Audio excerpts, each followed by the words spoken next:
I'm super perplexed why I can't hear you. And I'm supposed to be some young tech guy that grew up with this shit. And I have zero answer. You know, I'm blaming you, but it very well could be me. I probably do that a lot. It's all Neill's fault. That's what I tell people. It's not me.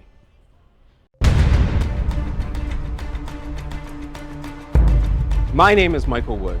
Since the age of 17, I've been willing to die in service to my community. In the U.S. Marine Corps, I was Sergeant Wood. Michael Wood spent 11 years in the Baltimore Police Department. Michael Wood is a very honest individual. He was not liked by the Baltimore City Police because he didn't play the good old boy network game. As my career developed, I set out to understand why people offend, instead of how they offend. The reason why these consent decrees don't do anything is because there's no enforcement or changing of the mechanism of incentives for the officers. So all you're doing is talking about it. You're certainly was going to cross. I was ready to shoot if I had to, but I was never going to cross that line. But you kind of wanted to shoot. Sure. Get what you inspect, not what you expect. So, or anywhere that's populated, is your metric is based off of arrest. So you don't actually go out and engage with the community because that would be time that you could be getting the arrest that you're expected to get to prove that you're a decent officer. So you actually don't have any incentive to communicate. Michael, we should be looking for goals to not have people end up in the criminal justice system. Instead, every solution we have is to push them into the criminal justice system. It should not be up to Jeff Sessions to determine how Baltimore Police Department operates. It should be up to the residents of Baltimore. Jeff Sessions doesn't know anything about policing, never has and never will. I want to read a quote that you gave the Washington Post, which struck me. You said, when you work in policing, you're inundated early on with the us versus them mentality. It's ingrained in you that this is a war, and if someone isn't wearing a uniform, they're the enemy. It just becomes part of who you are, of how you do your job. What I'm trying to say is that we are looking at people who are doing nothing new, and if we focus on the actions, then we can fix the things for next time. Because when you focus on people, we end up thinking we can chop the head off, they put a new person in and something will change. But if we don't focus on the methodologies and the institutions, then we will be put them in a prison cell, do the paperwork, go back out and do it again. So what we really need is to change the incentives and disincentives so that no matter what the role, we're still going towards that objective that actually serves. More occupation, more vehicles, if your answer continues to be violent, because we have to understand that everything about policing is inherently violent. I have come in there with authority and told you what you will do. All right, welcome to the podcast that doesn't have a name. I think I'm going to call this something along the lines of police debates, the internal discussion. No. I don't know what I'm going to call this. But for those of you who are tuning in for Neill, I am Michael Wood. I used to work for the Baltimore Police Department and then evolved my studies to try and figure out what to do about reform. And I'm still learning that thing now. This is a constant process. Part of this debate is the constant process. Neill was a major in the state police, Maryland. Maryland State Police, and also started his roots in the Baltimore Police Department. So we have that common thread. I have long considered Neill one of my few mentors. I do not accept mentors. I think they're usually not very smart, and then I end up being disappointed. But I guess the path of history is all. Yeah, well, you never have. But I think the path of our I think from the outside at least, except people could see you as Obi-Wan and me as Anakin Skywalker, who eventually evolved into Darth Vader. And I'm not really even sure what side of these discussions I'm on anymore because of what Neill and I were talking about when we were trying to get set up, which I epically failed at. And that is, what does any of this stuff actually mean in the end? It's all so nuanced and so complicated that when you try to dwindle something down, just as simple as defund police, which to some people is going to mean as simple as reallocate resources to something more advantageous, which everyone that's heard me talk would say, yeah, that makes total sense. But then when we get into implementation, which is, I think, the key argument that Neill and I are going to have, is the implementation of what these things are and how you actually get these things done to achieve the goals that you're going in with every bit of good intentions to do. So this is going to even sound like I'm criticizing some of my own ideas, when I have been very animate with Neill and the rest of the world that the police do need to step back and not be involved in so many resources. But this is the evolution of a discussion that Neill and I started via email. And so if Neill can come in right now and go ahead and tell us what we're not going for a soundbite, but what a quick version of the idea of reallocating police resources is. And this is something that is becoming a priority of LEAP as I understand it, which was Law Enforcement Against Prohibition. But since, I would agree with Neill entirely that argument has largely been won and needs to evolve into more things. They became the Law Enforcement Action Partnership, and Neill has now stepped down from the helm, passed on the torch, and for some reason decides to still have conversations like this. So please, Neill, take it away. Yeah, so I think it's best for me to begin when you just mentioned reallocation of resources. And let me go back many, many, many years to no specific point in time. But just so the viewers understand, I'm going to go back in time a little bit, because there was a time, even during my policing career, and I started in the 1970s, where the police weren't so much the go-to group of folks in the community for everything that seems to be a problem or an issue, something that people are trying to solve or deal with. See, and here's a very good example. It was in the 1980s when our federal government started pulling back a lot of financial resources from states and local communities regarding mental health. One of the results is, and it actually began this migration of funds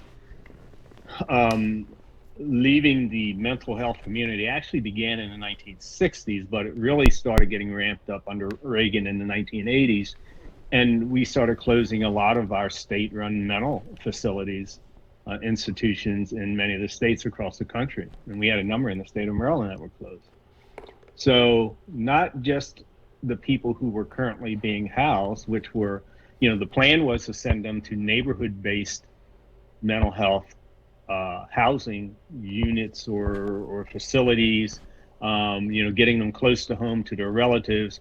But these local community places never opened up.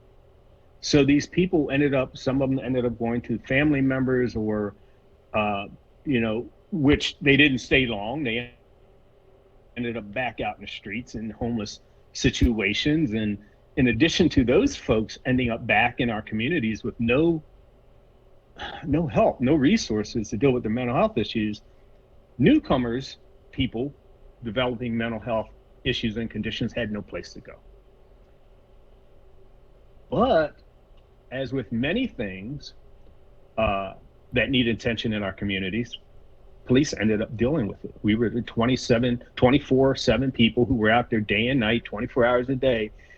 When someone calls because someone's sleeping in someone's doorway or someone's dancing in the middle of the street because of a mental health issue, and at the same time we're dealing with an increase in problematic drug use, many of these houseless people are also dealing with substance abuse, whether it's alcohol, whether it's heroin, whether it's something else, which compounds the issue. But the police are called time and time again to deal with people who we are not trained to deal with.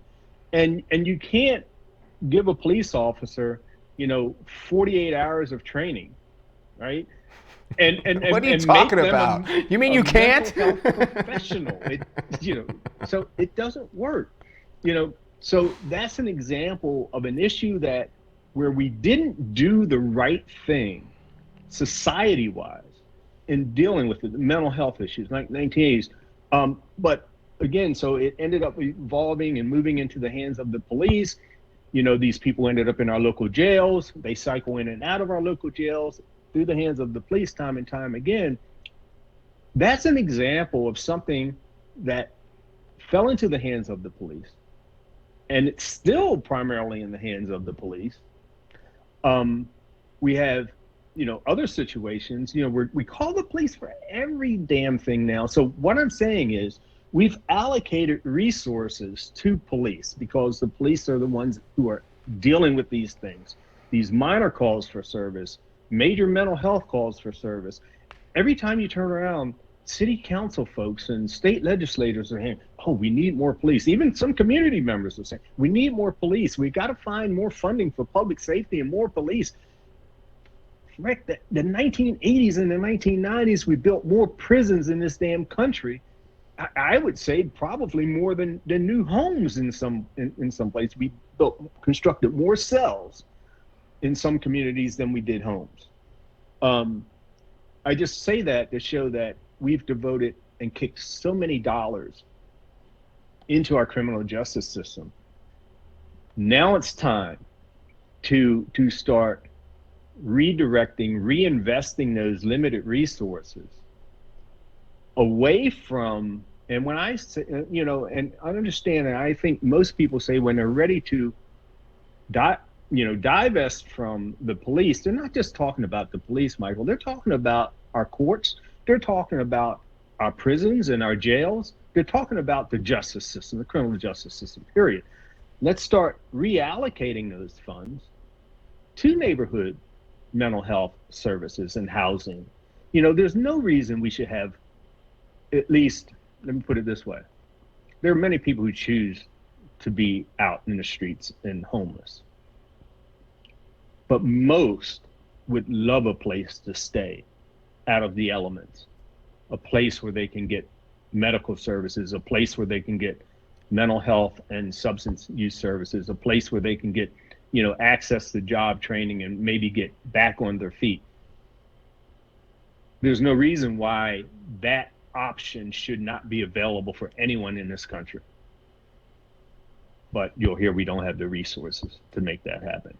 So my point is, through time, we've gotten to a place where we've just started kicking so many dollars into our criminal justice system, billions and billions of dollars over the decades. And now it's time to think about the foundational causes of the problems that we're having in our communities and what it will take to, number one, halt this downward spiral of more and more dollars being kicked into criminal justice. But let's really pay attention to mental health. Let's really pay attention to environmental health. Let's really pay attention to solving these issues. Let's really pay attention to good quality education. Let's really pay attention to early childhood services. We know that's crucial. When you look at things like adverse childhood experiences, ACEs, people are familiar with that term, and the studies behind that tend to, and well, Michael, here's one. Let's pay attention to lead poisoning, right? Okay, let's really put our energy and resources into that, and along with many other things. And I think then we're going to be looking at solutions to sustainable, long-term violent crime reduction. So when I'm talking about, when I hear the word defund the police, I hear reallocate resources, and not just from the police, but our criminal justice system. Now, don't get me wrong, there are some people out there when they say defund the police, they mean literally defund the police down to zero.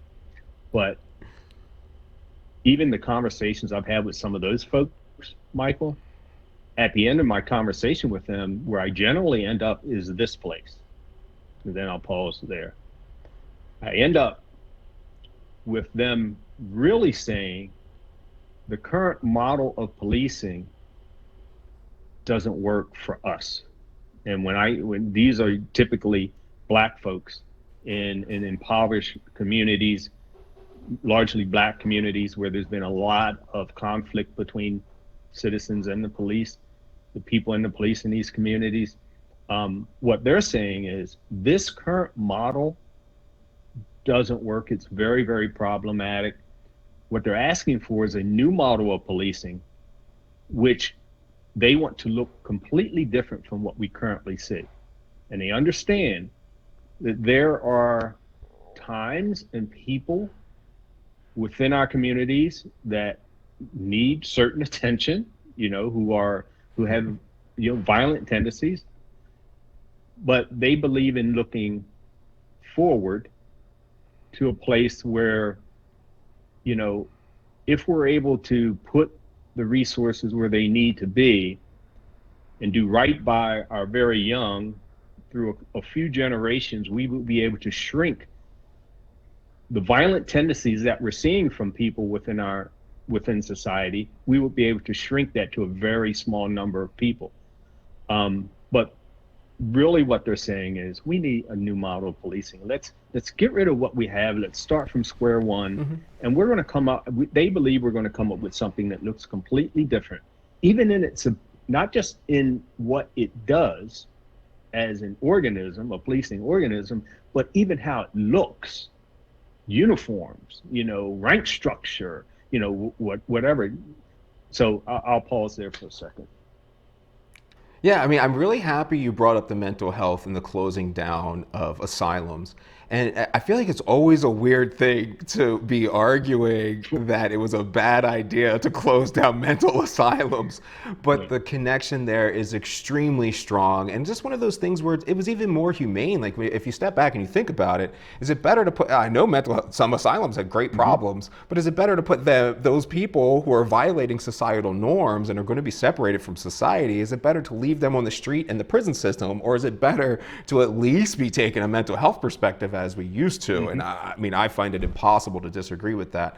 I think my main two breakdowns come in some of the things. I guess there's three. There's some data points in the real world that aren't coming out with the benefits that we would expect, and it's impossible to isolate these variables because you can't isolate a city and start testing things on people's lives. That's completely immoral. So you kind of have to infer everything. So I'll go over a couple of those in a minute. And then I have a problem with who gets to decide these things. And different isn't just better. And that, I forget what my third one. I fundamentally believe that the police department is already a structure that people understand, that already has the legislation involved into it. And I'm much more interested not in defunding the police department at all, but totally doing that re-envision. But my re-envision is very much based upon stakeholder theory in the fact that, yeah, I have opinions, but my opinions are rather invalid for the citizens of Baltimore. And I don't want to be the one who comes in there telling them what to do. I think that has a history of continually failing when somebody that isn't actually subjected to that policing has any kind of amount of determinant. And let me just give one quick example, would be New York City and Comstat. People wanted something different. And so New York City went and they decided that they were going to do things like broken windows theory policing. And broken windows theory is a very solid social theory in the fact that literal broken windows, if you fix one, it makes it less likely that another one will be Very broken. true. That's 100% true. But the idea of locking up someone for a minor offense and then the big one won't occur is completely not true. And there's no logical connection there. But one of our great issues that we've hit on before, and people have heard me talk about, is the epic crime reduction that took place in New York City that was scientifically due entirely to their lead poisoning abatement program. But this happened at their lead abatement program came to fruition at the very same time that broken windows policing was implemented in New York City. And then when they saw those violent crime reductions, they attributed it to that program. And then places like Baltimore and Chicago, tons of major cities, started to implement this model, and it completely failed everywhere else because it was not the variable that mattered. There was some other variable, and because we were police, we're this society that's this way, we cannot deny that this society views justice as vengeance and retribution for how they've been wronged. And I have a very difficult problem processing how we get past that, because it seems the moment that the most vocal critic of policing becomes a victim, the first thing they want is the entire criminal justice system to come down on their victimizer, which to me, I just see complete hypocrisy. I mean, like, I don't know how else to see it. Right. But let's even take places like Baltimore has STIOs. If people don't know what STIOs are, it's special traffic enforcement officers who go out and take a lot of the traffic and parking tickets and things like that off of the police department. And Baltimore's still the most violent city in the entire country. The East and West Baltimore are unmatched in their local violence levels. Yep. Baltimore has implemented online reporting. And at the same time now that they're not doing, I don't remember what the numbers are, but the numbers of larceny from autos in Baltimore City are astronomical. No one will believe the number in your head. Whatever number you have is way lower than reality. And those numbers are only the ones that are reported and that the police take a report on. The actual number is in the millions. It's crazy, right? Yeah. So at the same time they've taken that entire burden off the Baltimore Police Department's officers, violent crime has escalated. At the same time that the guardian angels, I remember them being around and walking foot in my post. And they're still out there. Honest, whenever they were there, I dusted my patrol. I was like, I'm out of here. They're here. You know? Yeah. So I went and did something that I wanted to do. But at the same time, while it made me feel better, what was the crime level difference? What was the violent level difference? I just don't see them coming, the tangible benefits of that. And because that's only a part of it. I know, but how do we isolate these things and make a case? And Mike, you said something earlier during your opening, and you used the word, sides, and you had mentioned where you had come down on, where you typically come down on. This is with most people, we tend to come down on the side of something, and I think that word is a big problem, that we tend to see sides, and it's just part of society. It's how we were raised. You're either with me or against me. You know, you're either on their side, or right. Or if you're on their side, you're not on my side. Well, wait a minute. More times than not, far more times than not, it's not a sides issue. It's what is your role? Where, what is your piece of it? It's all connected, right? I mean, and a lot of times, because when we're looking at an issue or dealing with an issue, and you also mentioned that, and you're like me, I'm Black. I was born and raised in Baltimore City, but I can't relate to folks in Sandtown, Winchester, even though I grew up in the same zip code. I can't relate to the challenges and things that they go through. I can't relate to what a Freddie Gray went through in Baltimore City. We know it was documented. He had lead paint poisoning, and all those things and all the challenges. Can't. But what I'm saying here is, when we're looking at an issue and trying to deal with an issue, Michael, you're looking through a different window than I'm looking through. Other folks are looking at it from a different perspective.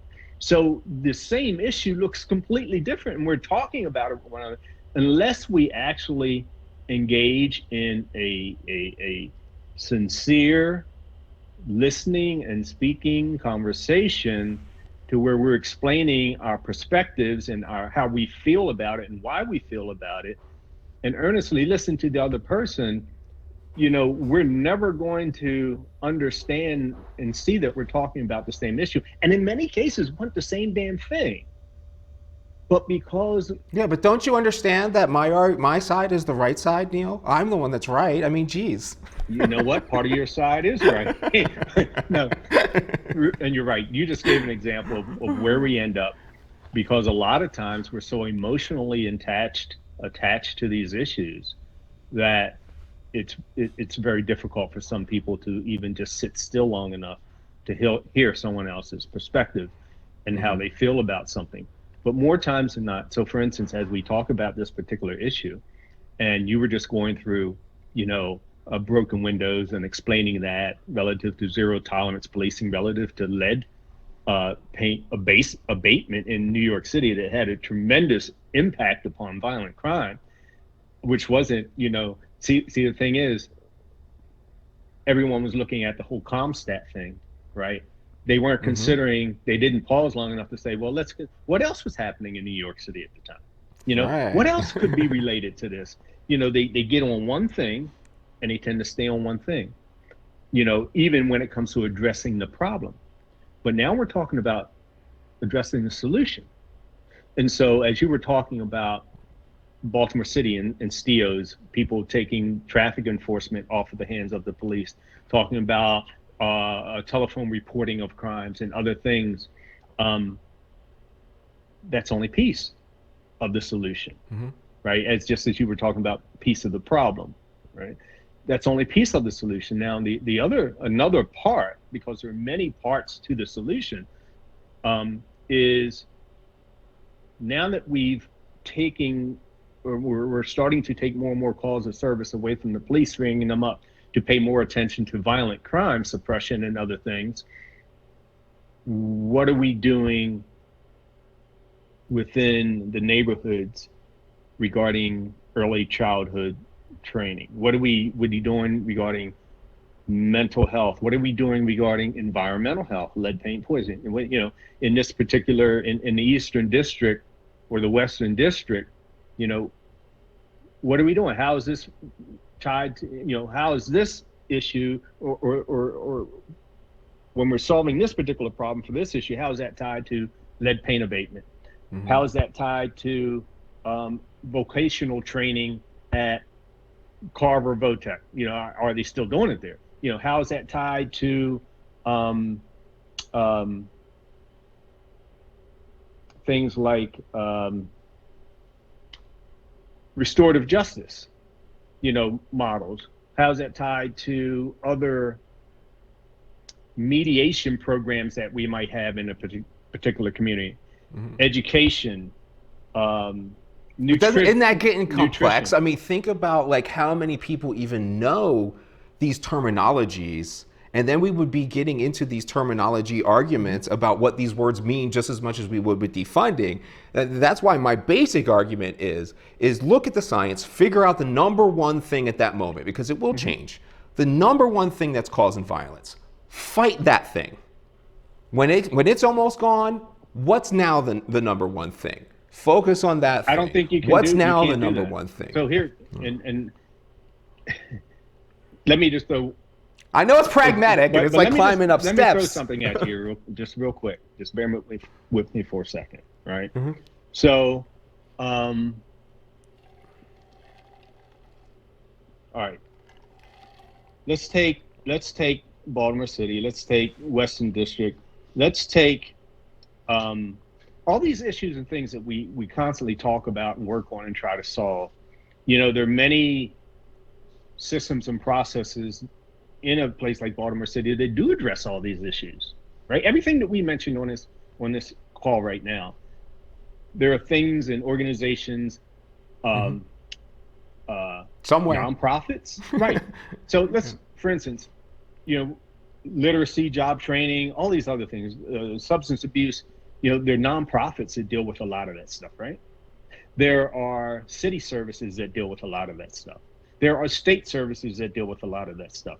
There are businesses that offer to deal with a lot of that stuff. There are mentoring programs all over the city, from corporations and so on. Some corporations adopt schools and different. So what I'm saying is there are a ton of services for whatever you can talk about available in Baltimore City.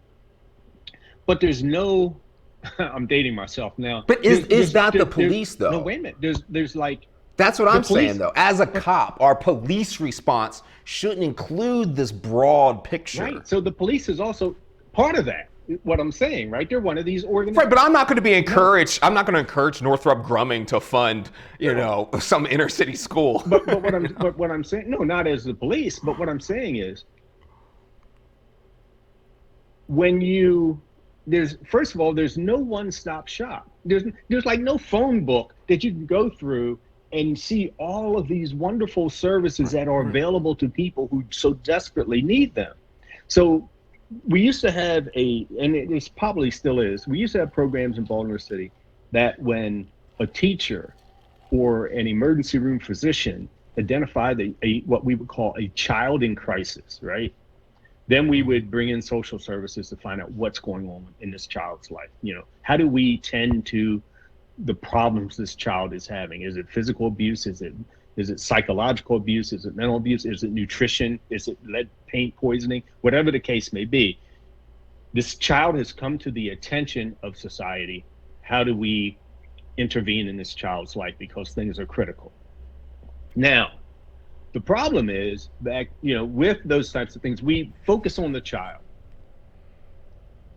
But what we should be doing is focusing on the entire family unit of that child, whatever it looks like. Whether it's a mother, father, aunt who's raising the child, grandparent, siblings, the household itself. Mm-hmm. What are the conditions of the household? So my point is this: this is one thing that we can do.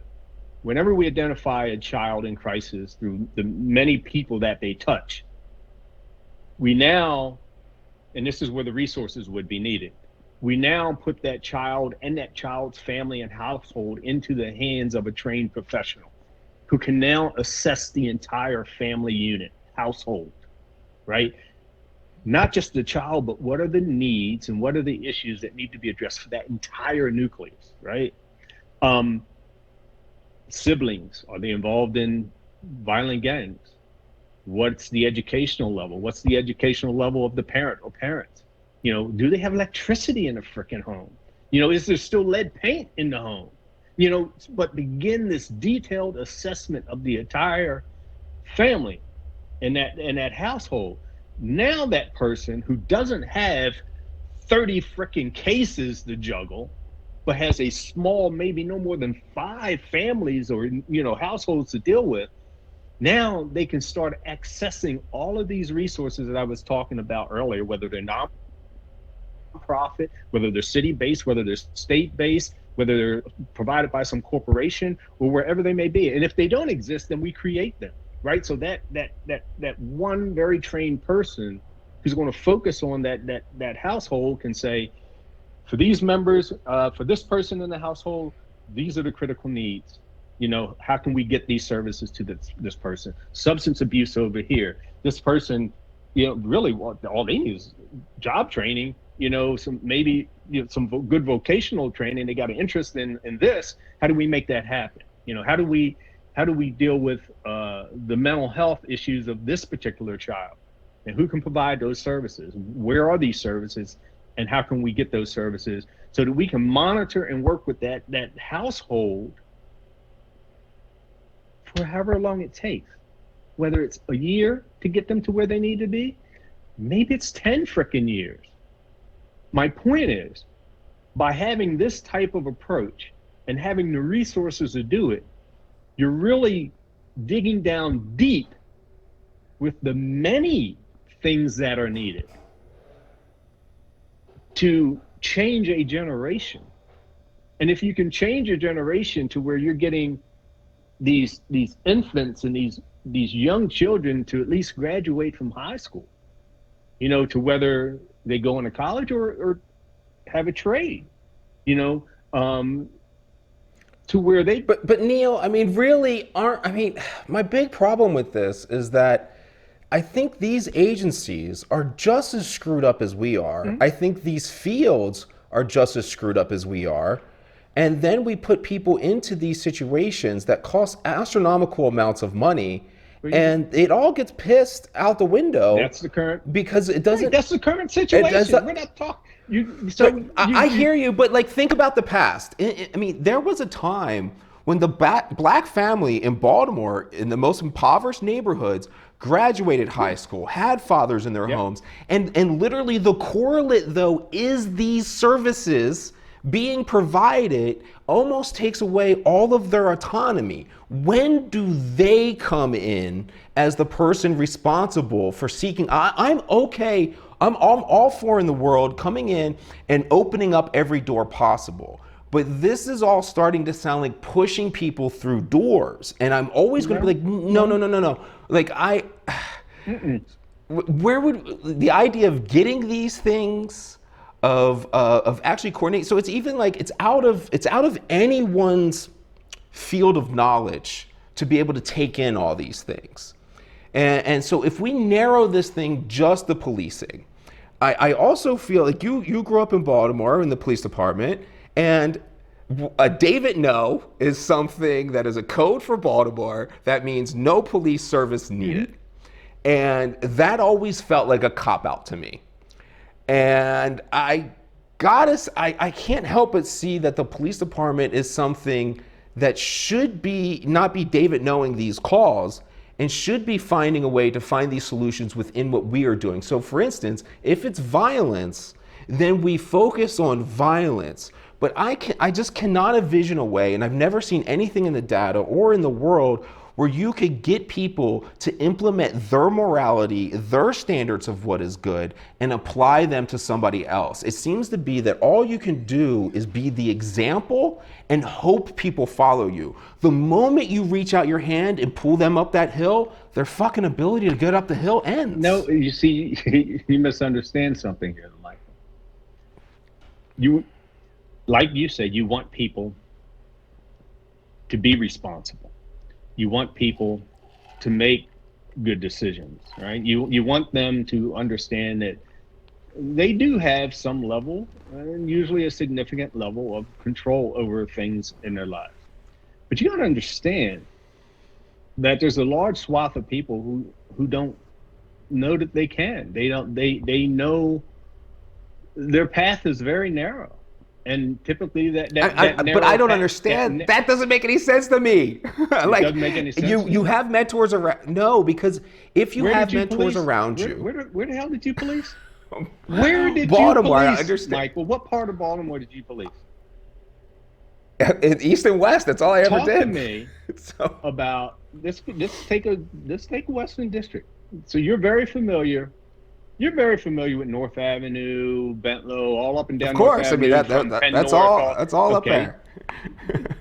Please tell, and you've seen the little kids on the street. And when I'm talking about little kids, I'm talking about 2, 3, 4-year-olds, right on the street, right in front of their homes, on the stoops.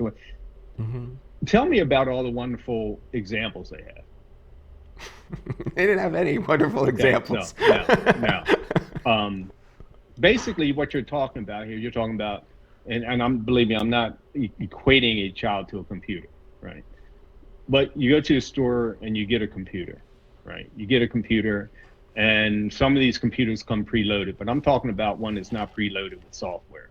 So there comes a time you have to put software on this computer. You have to put an operating system in this computer. And if you put a piece of shit operating system in a computer, what's going to happen with that computer? And you're all going to be frustrated because it's not going to work properly, right? It just can't function unless it's got, number one, a good operating system. And then as you can continue to put programs in it, they have to mesh and work with that operating system. My point is this: these young kids in these communities, you talked about my time being raised in Baltimore City. I had really good role models, not just within my family, but up and down my block. The men had good jobs, whether they were a doctor or a professor, but most of the men, and we had the doctors and the professors in our neighborhoods and the teachers, but most of the men, they either worked at Bethlehem Steel, they worked at General Motors, Western Electric, Domino Sugar, and they had really good paying jobs. My father was a longshoreman who wasn't always the most legal gentleman in the neighborhood, but he did what he needed to do so that my mother didn't have to leave the home to seek employment elsewhere. So my point is, we were surrounded literally by a village of really good examples. We have to talk about what happened as we came from the 60s, me being a child of the 60s, into the 70s and 80s and so on. And just like these... Go ahead and make my point, Neill. Social right, programs took fathers out of the homes and destroyed these neighborhoods. This is my big problem. I get what you're saying, but these well-intentioned thoughts got us here. No, hold on, Michael. What is the real reason the fathers in, like, my neighborhood in West Baltimore, Zone 17, how did these fathers end up leaving the home? They didn't decide that. They became socially encouraged to not be in the home through welfare programs. No, I mean, Michael. It's there. No, Michael. No. You've missed a big period in time. This big period in time that you are missing is also a little complex. It begins with economically, these blue-collar jobs in Baltimore City back in the late 50s and 60s, my era as a child, every home, for instance, was occupied. Why was every home able to be occupied? These row homes all over the frickin' place. Why was that? Because the jobs were there, right? Bethlehem Steel was booming, shipbuilding, steel industry. You know, the port was thriving. My father, again, was a longshoreman, making good money. My father had a 6th grade education, but he was able to bring the money into the household so that none of the kids had to go out and hustle, and my mother didn't have to go out and hustle. So the first part of this, Michael, is the downward turn of economics in Baltimore for blue-collar workers. The jobs started disappearing, right? So when that happens, these men are like, we still got to bring money into the house, right? At the same time, I don't know. They stopped, but they stopped doing that. Wait a minute. At the same time, another industry started to boom. Now, when you had that type of economic turn, you're also bringing in depression. What helps? What do people think helps them with depression? Right? Drug use. Right? Either alcohol. Many of these men would go out and drink a little more. They had the time to drink also because they weren't working. So they go hang out at the neighborhood bars.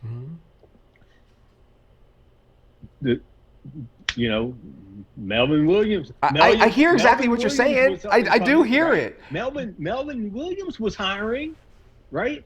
Little Willie Adams was hiring. You know who he is? Do you know who Little Willie Adams was? Little Willie Adams was. So in July 29th, 1976 was the first legal 3-digit number in the Maryland Lotto. That number was 804. Prior to July 29th, in Baltimore City in the state of Maryland, 1976, those numbers, it wasn't a new lotto industry run by the state. It moved from illegal hands. In Baltimore City, it was Little Willie Adams who ran the illegal numbers racket. And my father worked for him, right? Because he was starting to suffer too, because the port was dying. His jobs were drying up at the port. So he started running numbers for Little Willie Adams. But you know what? The federal government didn't start funding police to go after the illegal numbers racket because they knew that that was moving into a place of legality, the lotto.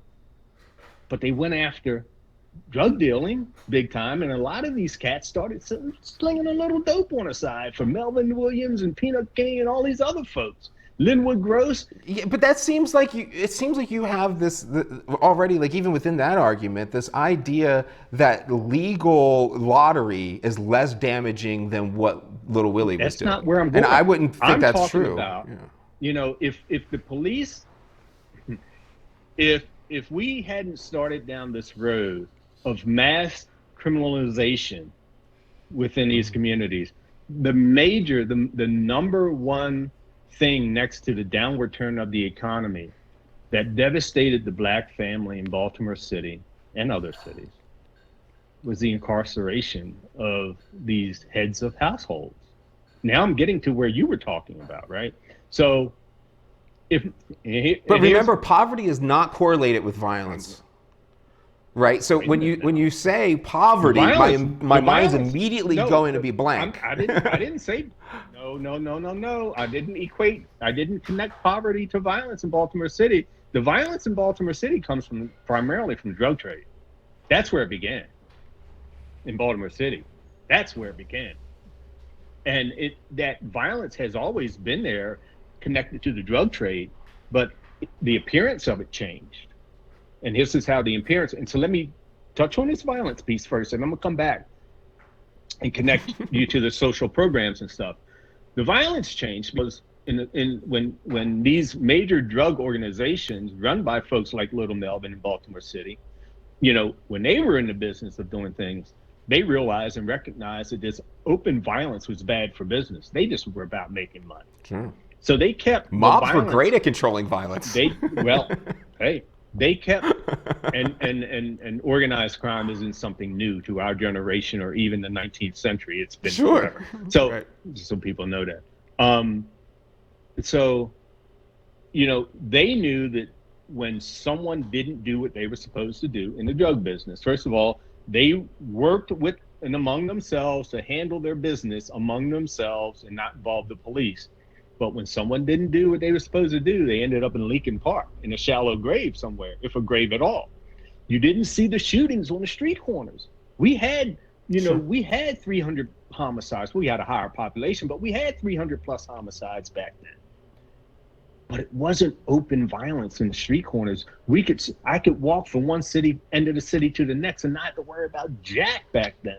So could just about any woman or anyone else or any old person. So when we, the police, went in and started this dramatic enforcement of our drug laws, and we started sweeping people up, we wanted to break up these major drug organizations, which I was part of. Now I'm in policing in the late 70s and early 80s, and I'm part of these crews going out and working with Baltimore City. I was in the state police then, but working with Baltimore City and doing these massive sweeps where we turn literally this handful of major drug organizations, overnight we turned them into hundreds of street corner operations who didn't know how to settle the skirmishes other than shooting at one another, right? And then you got the retaliation back and forth that took a while to settle down. The roots of the violence in Baltimore City, this open violence that we continue to see today, is the drug trade. Everybody started carrying guns. Now, to settle any kind of disagreement, I got a gun, you probably got a gun, I'm going to shoot your ass first, right? That's where we are with that. But I want to come back. Well, the data I have seen suggests that it's not. I know you got lead, but it also suggests it's not the drug trade. It suggests that the vast majority of shootings in a place like Baltimore come from personal beefs. What did I just say, Michael? Literally respect. What did I just say? Respect issues. What did I just say? I hear you, but it's not the drug trade. Where do you it's learn respect issues. Where did you learn respect? I know where I learned respect. I learned respect from Marine Corps. I learned respect from my household, my neighborhood, right? I didn't have a dad. Why do you think I'm such a problem? The older folks within my family, the older folks within the neighborhood, that's where I learned respect, right? How you interact with people, social skills and all that stuff. So again, now we go back to, our heads of households leaving families. Many of the kids that I grew up with, their fathers were involved in the drug trade. They got popped. They got locked up. But why does some 18-year-old now who impregnates a girl leave his family? I just told you. I just told you why. Because you don't think it's because she kicks him out because he's worth more money as a welfare check? I mean, it's got to be a factor. The idea that it's not a factor is crazy. It's a factor in West Virginia. It's a factor in poor white neighborhoods. It's not remotely a race issue thing that when you incentivize people to not produce. What you're talking about, though, Michael, is a place that we are now, and I'm explaining how we got to this place. I'm explaining how. Maybe I'm trying to say it doesn't matter. I don't know. I'm explaining how, like some of my friends growing up, when their fathers ended up being incarcerated, now the household went into financial ruin. Literally went into financial ruin. Sure. Money but now it doesn't. No money coming. But now it doesn't. Now, no money coming into the household. And other fathers in the neighborhood who were still there tried to rally around these kids. But my point is, it began a downward spiral, right? Because of the incentivization. Right. People respond to their subconscious incentivizations and disincentivizations. I don't think that any actual logical argument about someone's intent can ever apply. I don't think people know their own intent. I don't think there's any reason to believe that you or I understand the intent of even having this conversation. But what I'm saying is, a family ends up in public housing because they have to have somewhere to go when they get kicked out of the house that they were in. They can't pay the mortgage. But isn't that what you just advocated for homeless people? Housing, right? Now the father comes out, or that person comes out of prison now, because the family's in public housing, they can't stay with him. You know, and that's just a small example of many other issues as well, as relates to incarceration, social service programs, and so on. There's also, and we fail to look at a lot of this historical stuff. And again, yes, I'm still separating the violence from the social programs and things that you're talking about and those things. But I mean, aren't you arguing for the same thing that you know did wrong, though, that had bad outcomes? And I can't say we can't isolate that variable, so I don't know that it's going to create the bad outcome. I'm just saying it's and yes, the interesting thing is the same type of social programs were also part of, for instance, post-war era, where veterans and white families had resources and access to loans to get homes and so on in great numbers. And I think we all know. I hear you, but I mean, again, that's a terrible example because Wells Fargo and other places collapsed because of offering people who couldn't afford the house payment That's a different story than what I'm talking about. I'm talking about. But it's not that different. And there is a correlation. There is a correlation. And it's just not as simple as what you made the comment earlier about poverty. And violence, and you're right. But when you have poverty that is also connected with family members removed from the household. Sure, yep. And at the same time, you now ended up with a violent drug trade because of how we, law enforcement, went in to break up major organizations, and we just created a lot of individual competition in the streets. Again, do drug dealers carry guns because of cops or because of other people in the neighborhood? The primary reason was because of other competition in the neighborhood. It's not us. No, but now that but again, right. you flood a place with tools. You flood a community with tools, and you know what? Whatever those tools are designed for, they're going to be used for in great numbers. Right? Hey, I know this, baby. Give me a tank and some armored personnel characters in the AR-15. So basically, this goes back to the beginning of our conversation, where I was trying to make this case that you can't just focus on one thing, because the causes of what got us to where we are now, it wasn't just one thing. But I'm going to say, if you focus on lead, you are focusing on one thing, and you will have dramatic results that don't require understanding this vast plethora of societal standards. And like we said before, those things are greatly informed by your anecdotal experiences. And I know I always sound like an asshole when I say this, but I don't care about your anecdotal experiences as much as I don't care about anyone else's anecdotal experience. When we're talking about policy, it's the good of the whole that matters. It has little to do with anecdotal issues. And when you talk about the good of the whole, I mean, you keep talking about this thing about what actually would be good for people. And I feel like that is almost an entirely separate argument than what people can actually do and actually deal with. You've mentioned before about how perception of crime is actually way more important than how much crime is actually taking place. If the community didn't see the dead bodies in Leakin Park, well, then they actually didn't care. It's just the way it is. And so the people are the same way about the police and violence. It's more about perception than it is about the actual reality of the situation. So I have, for instance, I've seen tons of people having a problem with this, and it's a growing thing, that when we move something away from the police department, that we get these stories like, there's one, I'm going to put them all up in the links there, but in Milwaukee recently, a community service officer got killed by his own neighborhood trying to interact with something. Social workers are actually just barely less unsafe than policing is. There have been city council members stabbed to death who were former social workers. There have from social worker things. There have been social workers that had their kid kidnapped and killed because of something from someone else they were interacting with. This has happened all over the world, and I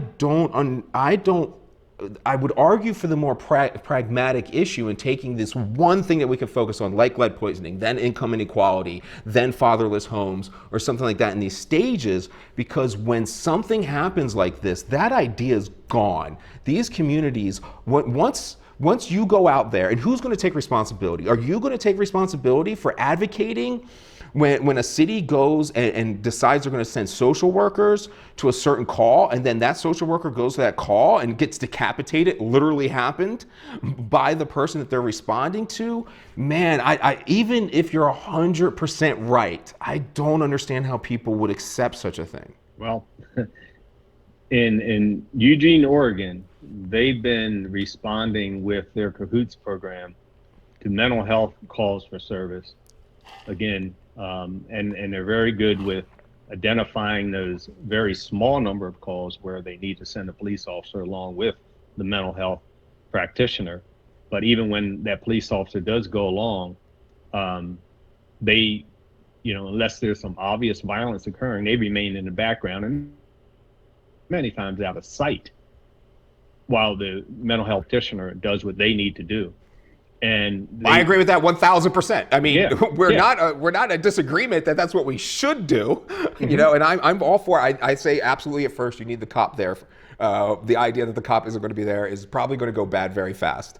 But it's more so that even when you're talking about police, if the community would vote, and I don't know why we've gotten this idea that, for instance, somebody like West Baltimore, worst, most violent neighborhood in the entire country, that the positions that you're arguing for are very much in the minority.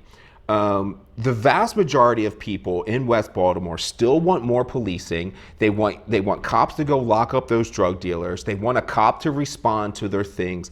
People want the police to serve them. The vast majority do. But you know why that is, Michael? You know why? Because it's just ingrained. It's indoctrinated. It's comfortable. But part of this is important. The main reason for that is very similar to the main reason while most people are still advocating, that we keep drugs like heroin and cocaine illegal. You know why? Well, it's preposterous. Because that's all they know. We're conditioned. I agree. To think that, and and so this is, again, a big part of the problem is that, whether we're talking about what you just mentioned, people wanting the cops in these neighborhoods, whether, still hanging on to these drug prohibition laws, we're changing with weed finally, thankfully. But, and other things, because we condition people, to think a certain way, and we close them off from any other type of idea, or even, and a lot of people don't even understand or realize that there is or could be another way, a much better way. How do you view yourself, though? Do you view yourself as like maybe someone that's in an authority position and take a more authoritarian role in telling these communities what they should do, or more in a servant role? I feel like I see myself as a servant role. I'm in a servant role. And I'm very uncomfortable with telling people what they should do versus just kind of giving them the data points. Right. I definitely do not tell people what they should do. What I expose people to, just like a conversation I had with this great couple last night, I don't tell people what they should do, but I don't only just give them information. I tell, and if need be, teach them how to go find information and how to corroborate information, right? And not just to look at one source for some information. You know, I teach people to and encourage them to be inquisitive, right? And to ask questions and not just accept what they think, you know, something is, or what's right appears to be right in front of them. And then I say, once you think you've gotten the information that you need, then decide to do something different if something's not working, right? And you know what? Hell, as long as it's different sometimes. I mean, literally from a scientific point of view, as long as it's different. As long as and you've got to stop doing the same damn things. I'm not a big person on reform, because reform is taking, in my opinion, is taking the same materials and reshaping it. You know, I'm big on, if something doesn't work, eliminate it and build something else. I feel like we flipped there. Like, I started that way, and I've grown to, like, I'm at this place now where I guess I've been convinced by the practicality that the police department has all of these other issues that, like you said earlier, we kind of discount. Right. I used to go around discounting religion like crazy. I used to think religion was the dumbest thing that people could ever imagine doing.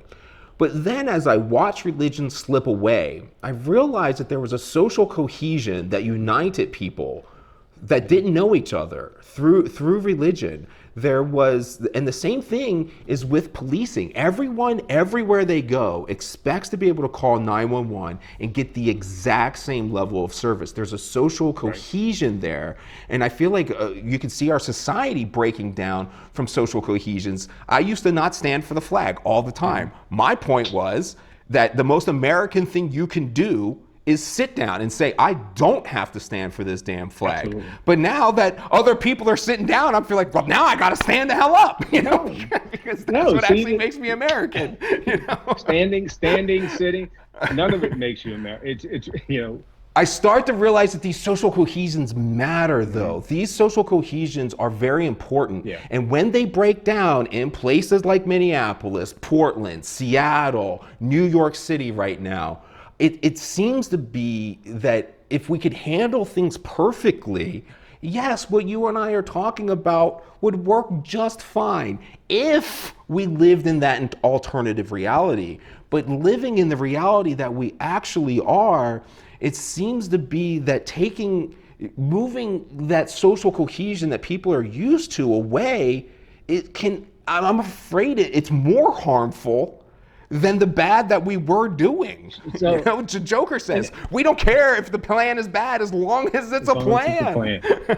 And there's some truth to that. And I what I hear you saying is that we need a foundation to work from. You know, whether it's for instance, whether it's a foundation of, and I'm just saying this,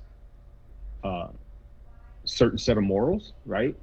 Maybe Christianity, maybe it's another religion. Something. I hate using religion, but you know, the Constitution is one of those things, right? The Constitution of the United States is a foundation for, you know, to work from, right?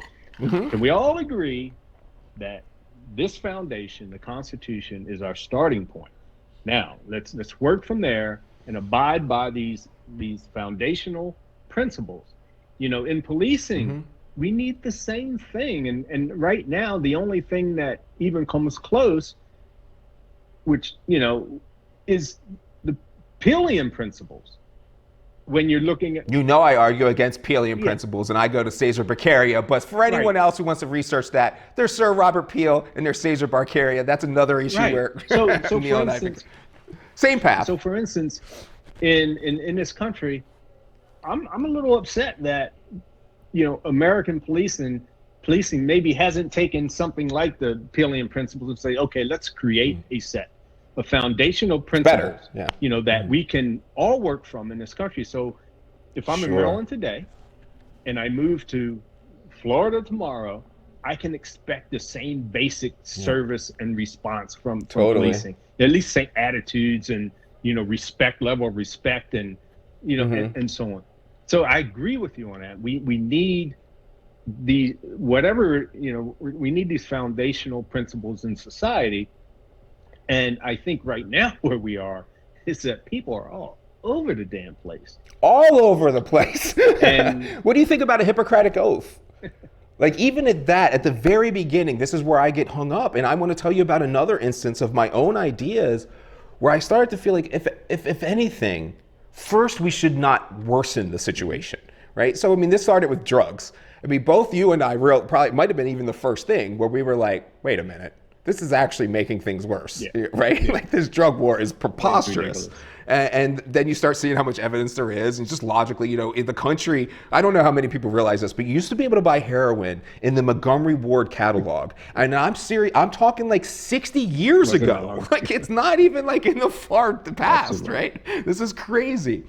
But one of the things that you seem to be advocating for, and then I do too, is that if police are going to be the violence wing, which I would argue you need community violence from time to time, it's just the reality of the situation, then we should only use those people for those things. I'm a person that loves to stand on the wall, and if someone wants to climb that wall and invade our country, I will be the first to pull the trigger with zero problems with it. But here's where I'm having a problem. Even with my own ideas, if police are centrally focused on addressing violence, and then it takes them away from that community, what kind of cop will that actually create? Because it was my involvement in humbling myself as a servant and actually interacting with the community, doing the hell's the community service place called? Help me out here. What are they called? The buildings where everybody goes, where the kids go. Rec centers, community centers? Thank you. Yes, thank you. Rec centers. So was working and volunteering at rec centers, and then interviewing drug dealers, being in covert with drug dealers. And it was those things. It was actually my interaction with a lot of drug dealers that changed my perspective. And if I never interacted with those drug dealers, wouldn't I still be the same person that had no problem banging heads? So here's the thing. So when we talk about that, right, people talk about guardian versus warrior, right? You heard that term in policing, right? Mm-hmm. But a true warrior is a guardian. A true warrior is a compassionate person. A true warrior, I think so, warrior can sit down on the floor with a bunch of kids and have a good time, right? So getting the police to a place where they are, your primary job, like you say, is to prevent that person from coming over that wall, right? Is dealing with those most violent situations, right? When you're not engaged in that type of violent situation, or you come across an issue or a situation, say for instance, you've seen them, folks down by Lexington Market, bent halfway over, high on heroin, falling into the street, stumbling around, maybe, standing in the middle of the street, where the police officer, deals with that situation, but he doesn't, or she doesn't deal with it from a enforcement perspective. It's from a compassionate perspective, right? Let me get you into the hands or somewhere where you can get some help if you want that help, right? But now it's, when police deal with a situation like that, it's with this enforcement mindset of, okay, what kind of law is this person breaking? Abated by arrest. Let me just slap some cuffs on this person so I could get them to the detention center and I can get back doing what I'm doing, right? So being that warrior, when you're needed to deal with that very hairy, dangerous situation, a violent person, you're there, you're on it, you got it covered, you take care of it. Hopefully getting to a place where those times are far and few between.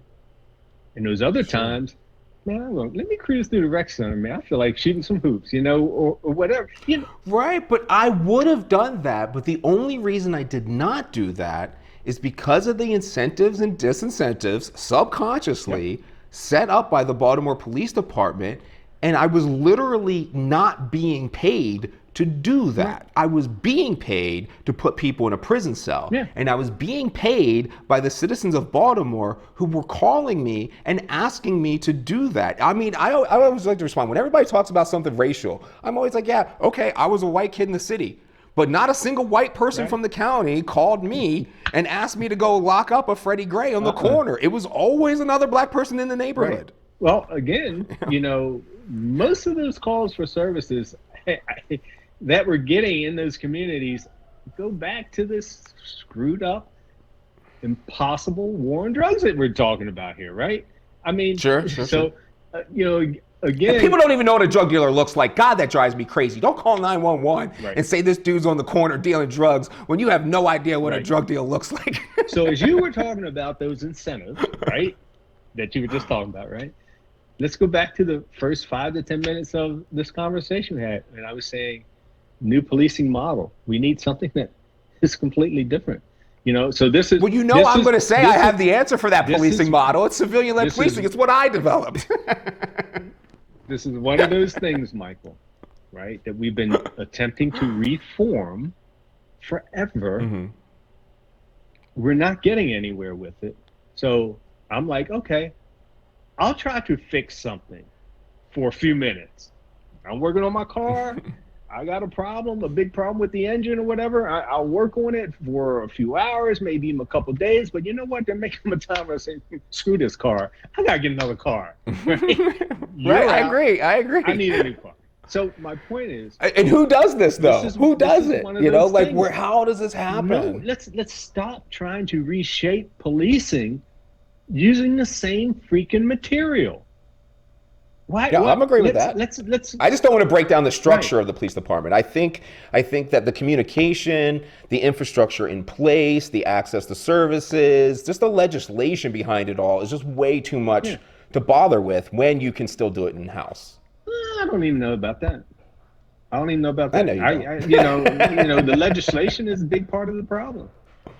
Yeah, a huge. That's part what I'm of the saying. problem. So how overcoming that is very difficult when, contrary to a lot of people's beliefs in this country, the law and what the police department do have nothing in common. Nothing. The law can say one thing and the cops can do an entirely another thing, and there is no repercussion for that. That is not even at all remotely how the system works. The easiest one that I use to talk about people with this is that people would say, oh, we need to reform the Law and Officers Bill of Rights. Yeah, whatever. That's a contract agreement. We don't care about anything of that. You can supersede any of that in the courtroom. Just like we can't fire a police officer. Riviere v. Maryland, Special Court of Appeals, you can fire an officer for any violation of any policy, which means that's like getting a traffic ticket. Any cop can be fired at any time because we all violate the policies. That's just the way it is. People, they in that case, Sal Riviere did nothing really but not turn in a evidence from a skateboard. He threw it away. He didn't actually turn it in, which is, I mean, this is actually a relatively minor thing. It's not going to get somebody fired. But because he caused an incident and got attention to the Baltimore Police Department that looked negatively, they fired him. They followed it up and everything was upheld. Literally, a cop can be fired in this country at any point in time. Our internal policy greatly outrules anything else that we can do. And we can switch internal policy like that. Now, I don't trust a benevolent dictator. Can you get the right sheriff to fix these things? Sure you can. But it's the idea of it staying for a very long time is hard. If we put you into, some sheriffs, you're the sheriff of Harford County for the next 8 years, yeah, you can do a tremendous job. You can make tremendous changes. And then 8 years from now, when they decide to elect Joe Arpaio, it all gets thrown completely out the window. Yeah, that's why I don't agree. That's the current model, and I don't agree with the current model. Right, and so my main thing is connecting the actual invested community with the police department's hierarchy. I think that's all that really needs to be changed. What did you just say, Michael? Can you repeat that, please? Replacing replacing the power structure from the governors and police chiefs and mayors to the vested community members that are, I'm talking 15, 20-year members, people who care about the future and are incentivized subconsciously to care about the future where their kids are going to grow up. Martin O'Malley's kids are not growing up in West Baltimore. Pause for 1 second. Pause for 1 second. Fist bump, bro. Okay.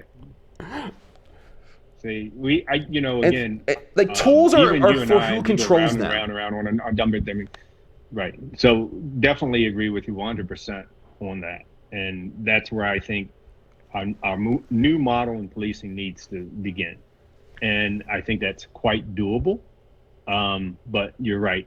It does need to move to those established folks within the community to have control over hiring and firing that person you have managing, that group of people who are going to be responsible. The CEO, yeah. Right. So yeah. That's how I have it set up. They're only in charge of the CEO and how the policies get fit through. People that have equity, equity is always a weird word because it gets misconstrued, but people who are actually subjected to the police services. I have a lotto system. That's how people get onto the board and they can't stay for long terms because this is not a job where you're about accumulating power. This is a thing for the community. But if we go that way, I feel like the responsibility is on them. I'm very concerned about our ignorance. I don't think it matters who you are. You're very, like you said, it's almost, I forget what the analogy is, but it's like you're in a box. And there's a big box if you view it. It's like board's ignorance, of the people coming. No, I would say the board's ignorance is more of the people. I'm fine with that because they're going to hash it out. I'm concerned with literally your and my ignorance. We're the people who would be the CEOs of these type of organizations structured like that. And while I have all these things, I feel like every time I step back, I see nothing but my blind spots. And the only solution then is that I can provide information. Sure, I can be very much an expert on management and how to get these things through, but what you want, what outcomes you're looking for, what's going on in the community, I think the easiest thing that I use to talk about is where you should have some differentiation that goes beyond our like Hippocratic Oath kind of documents we were talking about, is something like the 12 o'clock boys in Baltimore. Well, Baltimore has this dirt bike culture thing that is part of its history. And I really think it would be a shame to lose that as like part of the history as much as it's associated with criminal behavior. That a dirt bike policy in Baltimore is likely to be vastly different than it is in Miami. And that's because of these certain little things. So I will always be blind to those things, and so will you. So it's like those are also our information coming in to try and manage the situation. But currently, people in those type of positions are being managed by mayors and city council presidents that are just totally disconnected and are just as ignorant, if not, I would argue, way more so than you and I are. And if we can all realize that we have profound amounts of ignorance in almost everything except for our narrow little niche of knowledge, and odds are there are hundreds of people in our narrow niche of knowledge that think I'm a moron. There are things that you are saying that I think are moronic, and there are things I'm saying that you think are moronic, and there are people that are like Joe Aparios who think we are out way in left field. So, right? Do you remember? Who's going to determine our right is them? You ever read the quote at the bottom of my email? I have, and that means something. It's something about education and ignorance, and I forget what it is. Meaningful education begins at the moment you realize the vastness of your ignorance. Right, and I feel like that was a lot of my issues with my education coming up. Once I got really into things, it's like, peer-reviewed science, and even science itself. Science is just a collection of things that are not true. Yeah. It's never something that is true. Like the idea that science says this is true, that's kind of iffy. It was only true then at best. It never means that it's true now. So I just started to realize how ignorant I was about everything. And if, like you're saying, we all can't realize that we're profoundly ignorant, how are we going to get anywhere? We cannot have a place where people like Martin O'Malley think they have the answers for how Freddie Gray can grow up. Like, I just find that preposterous. Right. Yeah, I agree. So I mean, we're at, you and I, like most people, somewhere in there, we're at the same place, and we We're going in the same direction. Totally we want agree. the same things. But it's only through these types of conversations and discussions do we get to a place where we realize, what we have in common, not just in thought, but in desire, and in emotion. It's just that, and just think how freaking boring it would be if we all thought the same anyway. If we all we all came from the same place, all thought this. No, this is what is so unique about us as a society and makes it so interesting, is that we all have different perspectives, and see things differently.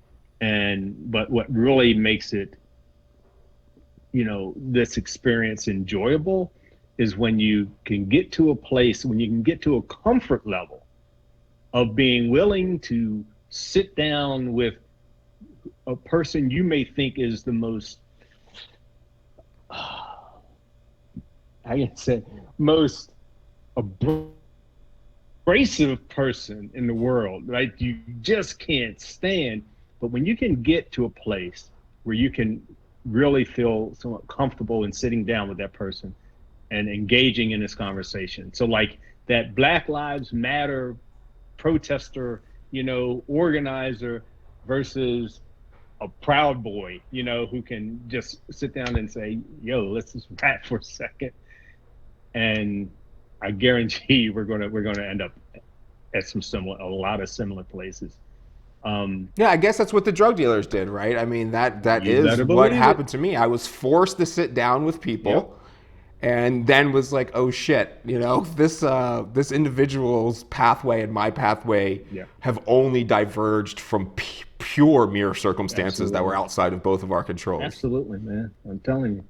But so we need a social cohesion. I think that is the key takeaway of our agreement here that we never even talked about before. Is and I wouldn't mind spending some time and coming back to this with you about what is that social cohesion, and what does it mean to you? I mean, we come from different places, so like from where you come from and where I come from, our experiences. What is it that could possibly tie us all together like that? I feel like nationalism was always kind of where I was with that. I mean, that's why I am 100% American. As much as I complain about America, when the time comes, I will pick up a rifle for America again in a heartbeat. But I understand that doesn't work for everybody else. Look, man, think about this, man. And you're right. I'm there with you on that. Hell, even the 4 years we had Trump, I never thought about leaving the country. No way, that's crazy. That's preposterous. And I didn't think about it. I won't think about it for the next 4 years with Biden. And I didn't think about it for 8 years with Obama. Absolutely. So. Absolutely. And I love everybody my age that was in the military loves George Bush. And you know why? Because he gave us a raise. That's how simple we are, Well, I fell in love with Ronald Reagan because when I was in policing, man, we got the biggest raise we ever saw. See, there you go. That's what I mean. It was like, I was always like, why is George? It took me a long time to accept that George Bush was a bad guy because all I know is he put a lot of money in my pocket. I don't care what anybody walking this planet says. We all have a certain level of selfishness, Yes, everything's myopic. I would argue everything is myopic. And, but again, for me, I think what is important regarding my foundation and place that I work from is a word that we both agreed on earlier, is that I just see myself as a servant, man. That's it. I did when I was in policing. I do now, and I know will until I move on, to my next life. So instead of the guardian or the warrior, the servant officer. Right. Because I don't know. Maybe. No, because, hey, you weren't. So when I was there for 4 years in Baltimore City running training, I came up with, every police department has their 3 words, their core values, and all these different things. I said to all the instructors, I said, we got one. I said, we only have one value, which is our umbrella, and that's service. Because any and everything you can think of comes under that. If you're a warrior, Sure. that comes under service. If you're fair, that comes under service. If you are, when it's needed. absolutely. If you are, the protector, that comes under service. Everything that you're going to do in this job, wearing this uniform, falls under the term service. That's it. We have one value: service. That's it. Yeah, I like it. So there's another thing that we're on. I think we should follow up this later. People don't like to watch podcasts that are way too long. So we should probably cut this off. Good point.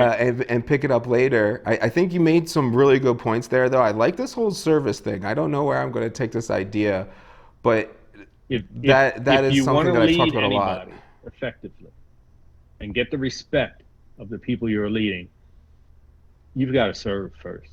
And even as a leader, you have to continue to serve. That's it. It always struck me when people are like, "You think should the cop risk his life for his job?" Yeah. Well, that's literally what we're doing. Yeah. And then I'll tell you, and this will be my last thing that I say, because it is very important what you just brought up, what you just said. It is extremely important. Being a police officer is not something that you must do. If you don't do it, you're imprisoned, or you're executed or something like that. It is a choice to wear the uniform, to put on a badge. It is a choice to serve your community. You don't have to do it. Which means this thing, service, which means that community you serve, the people you serve, each and every one of them, their life comes before yours. Totally. Even the person you just put handcuffs on. That's why we get half price at Chipotle and free coffee. Absolutely. And if you can't deal with that, you can't stomach that, then agree. Go do something else, please.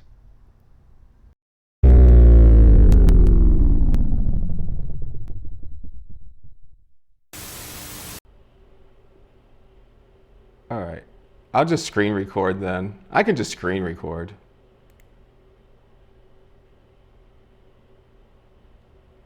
I just wanted to do it. I was trying to experiment with doing it live. I was all excited. Now I can't do it live. Fuck it, we'll do it live.